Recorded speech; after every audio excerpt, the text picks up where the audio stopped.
9 দিনের টানা ঈদের ছুটিতে যাচ্ছে বাংলাদেশ। ঢাকা শহর, রাজধানী শহর কিংবা দেশের প্রধান প্রধান শহরগুলো খালি হতে শুরু করেছে। যারা গ্রামের বাড়িতে নিজের স্বজনদের কাছে ছুটে যাচ্ছেন, তারা যাচ্ছেন প্রিয় মানুষদের সঙ্গে ঈদ করার জন্যে, ঈদের সময়টা তাদের সঙ্গে কাটানোর জন্যে।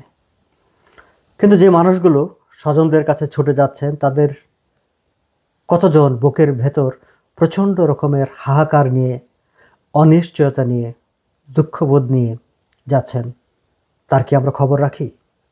আমরা কি জানি কতজন মানুষ মনে মনে ভাবছেন, আহা, এই ঈদে যদি বাড়িতে নাই যেতে হতো, প্রিয়জনদের মুখোমুখি না হতে হতো?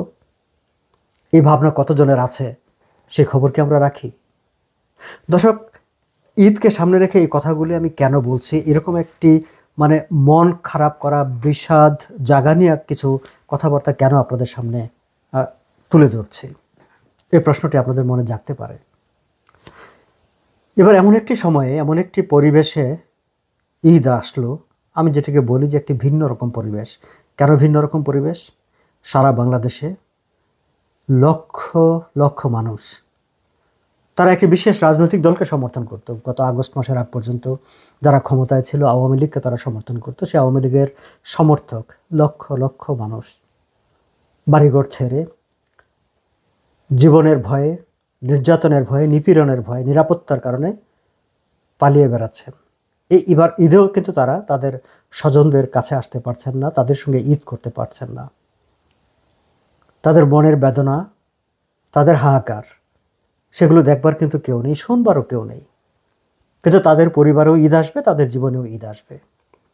5ই আগস্টের পরে একটা বড় জনগোষ্ঠীর উপর যে নির্যাতনের, নিপীড়নের যেই স্ট্রিম রুলার চালিয়ে দেওয়া হয়েছে, ইতিহাসের কোথাও সেগুলো লেখা নেই, হয়তো লেখা হবে না, কিন্তু তাই বলে সেগুলো মিথ্যে হয়ে যাচ্ছে না।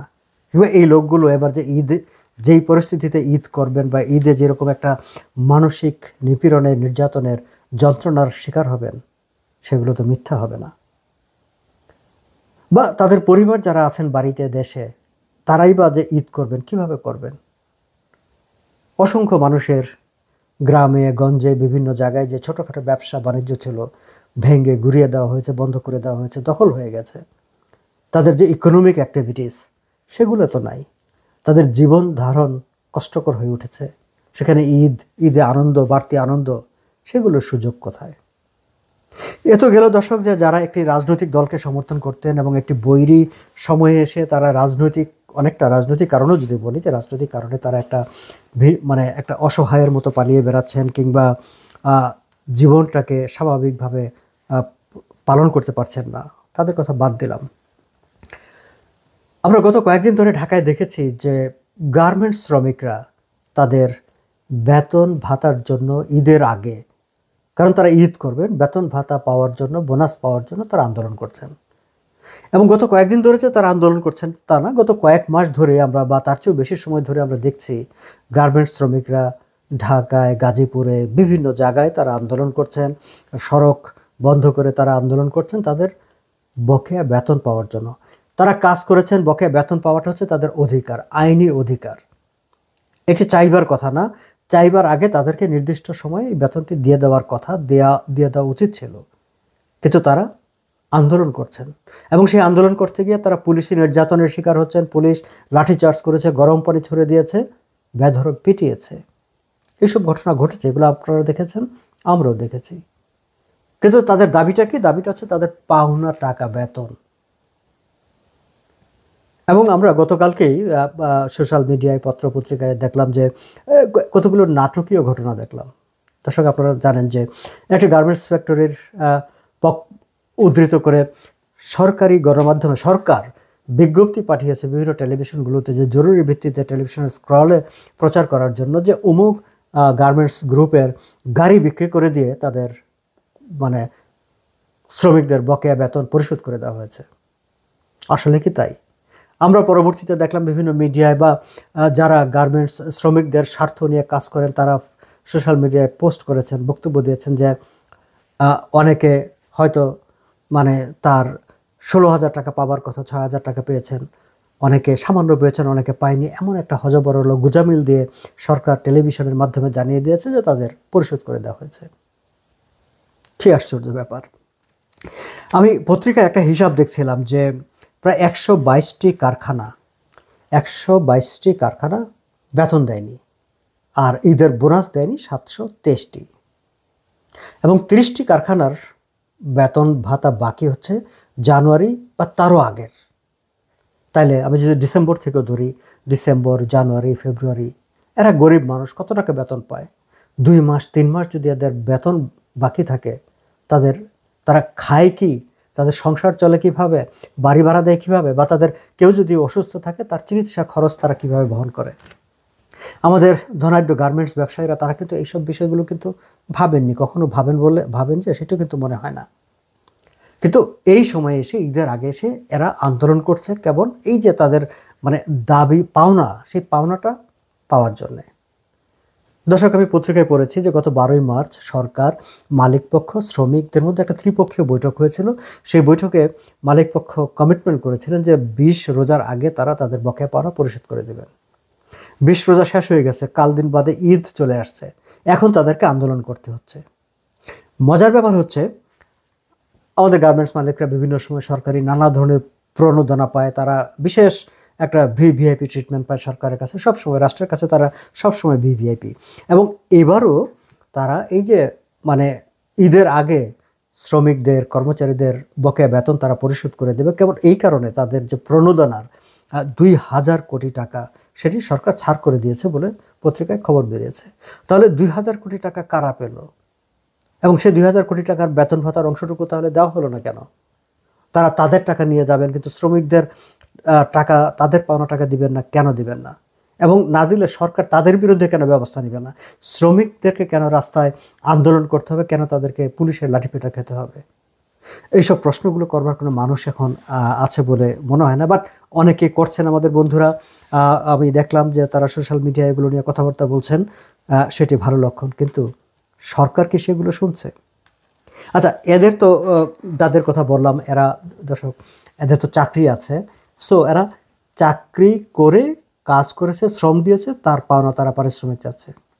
আমরা যদি একটু অন্যদিকে তাকাই, 5ই আগস্টের পর গত 6-7 মাসে নানা হিসাব থেকে যে তথ্যটি পাওয়া যায়, সেখানে প্রায় 1.5 শতাধিক গার্মেন্টস ফ্যাক্টরি বন্ধ হয়ে গেছে। আরও অন্যান্য ফ্যাক্টরি বন্ধ হয়েছে, গার্মেন্টস ফ্যাক্টরি 1.5 শতাধিকের উপরে বন্ধ হয়ে গেছে।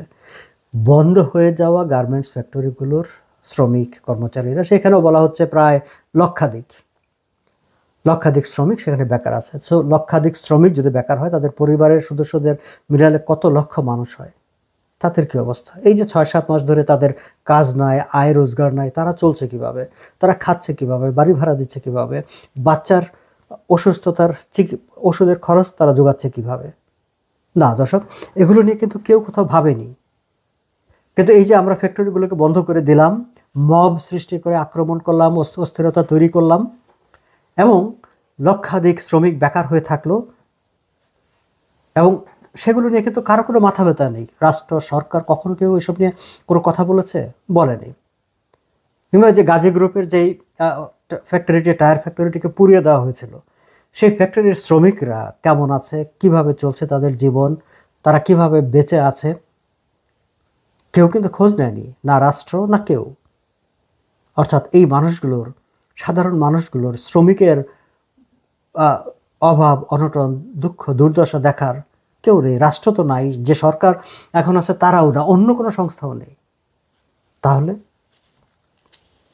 আচ্ছা, আমরা গার্মেন্টস শ্রমিকদের কথা বাদ দিলাম। গার্মেন্টস শ্রমিকরা, আমরা না হয় একটু নাক ছিটকে রাখলাম যে না, এরা তো শ্রমিক মানুষ, লেবারের ব্যাপারে এত মাথা ঘামাটি আছে। ওয়েল, একটা রাষ্ট্রের চরিত্র যদি এরকম হয়, সরকারের চরিত্র যদি এরকম হয়, তাহলে নিশ্চয়ই তারা এইভাবেই ভাববেন।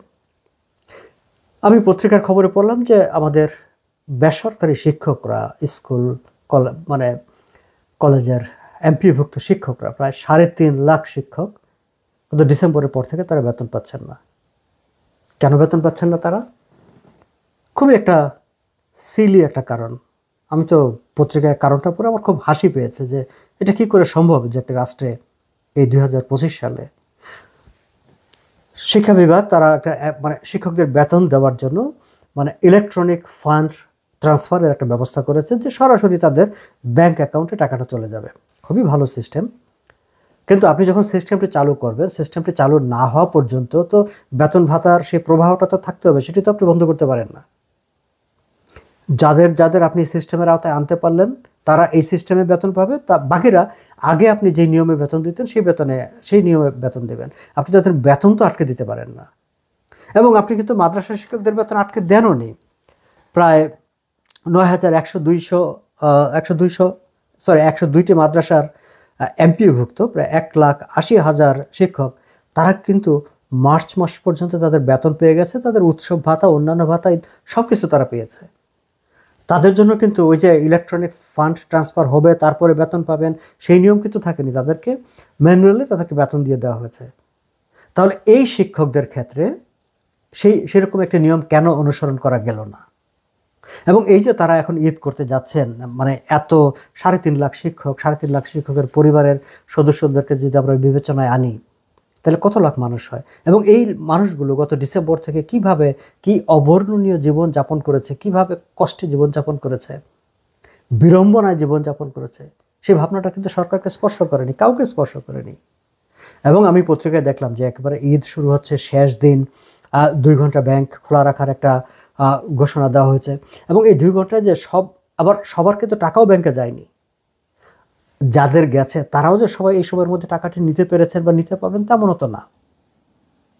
তাহলে তারা ঈদ করবেন কিভাবে? এই শিক্ষকরা তার পরিবারের সদস্যদের কাছে কিভাবে গিয়ে দাঁড়াবেন? খালি হাতে, খালি পকেটে? এই ভাবনাগুলো কেউ ভাবেনি। দর্শক, এই হচ্ছে আমাদের আজকের দিনের বাস্তবতা। আমাদের গার্মেন্টস শ্রমিকরা, আমাদের শিক্ষকরা, আমাদের নানা পেশার মানুষ, আমাদের সাধারণ মানুষ এবার ঈদে ঠিক এরকম এক ধরনের বিড়ম্বনাময় পরিস্থিতির ভেতর দিয়ে তারা ঈদের উৎসবটি উদযাপন করবে। সেটি হয়তো তাদের উৎসব হবে না, হয়তো তাদের বিড়ম্বনার উদযাপন হবে। কিন্তু আমরা হয়তো ঠিকই উৎসব করব, আমাদের সাফল্য গাথা প্রচার করব, ঢাক ঢোল পিটিয়ে। কিন্তু একটি বিশাল অংশ জনগোষ্ঠীর তাদের মনের হাহাকার, অন্তরের হাহাকার, সেগুলো আমাদের স্পর্শ করবে না। এবং সে হাহাকারটি যদি অভিশাপ হয়ে ওঠে, সেটি কি আমাদের স্পর্শ করবে? আমি জানি না।